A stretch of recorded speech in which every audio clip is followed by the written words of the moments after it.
Morning everyone. यस्तो राम्रो राम्रो मौसम छ। आज हामी हाइकिङ जाँदैछौँ। कहाँ हो आस्ना? लुवाङ जाँदैछौँ। ये गुड मर्निङ। म त लाल साहब आउनु भएन भनेर उहाँको रिप्लेसमेन्टमा आएको त बुढा त कहिले आउनु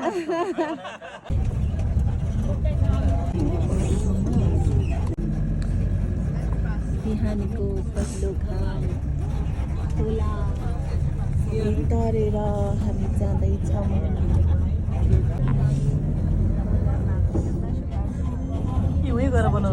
बनाइरहेको छु अलिअलि। अब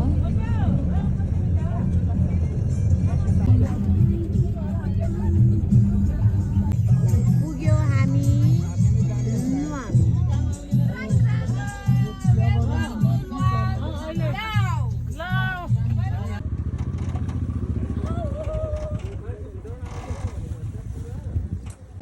लट्ठी बोकेर आउनुभयो?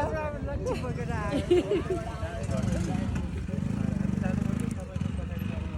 हेलो, हामी लुवाङ पुगेको अवस्था। ल हामी चाहिँ ल हाम्रो हाउसिङ टोली लागम गन्तव्यतिर लुवाङ्गा। ल घाम पनि मजाले लागेछ, हल्का हल्का हावा लागेको छ, शीतल पनि छ अनि कस्तो राम्रो हिमाल पनि देखेको छ यहाँ यसरी। यो चाहिँ लुवाङ गाउँको गेट।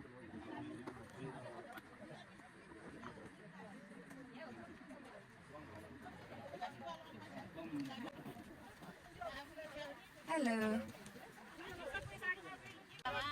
ए बुद्धि दिदी लुङ्गी लगाइराख्नु भएको रहेछ, त्यसैले ढिलो भएको। मेरो खुट्टा पनि देखाउनु।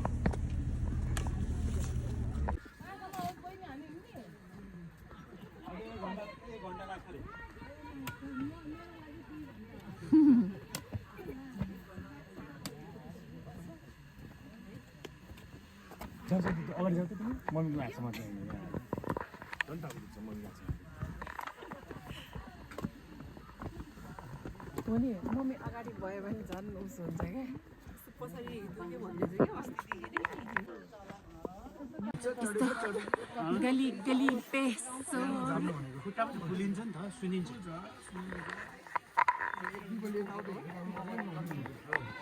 गोबरको गान्ना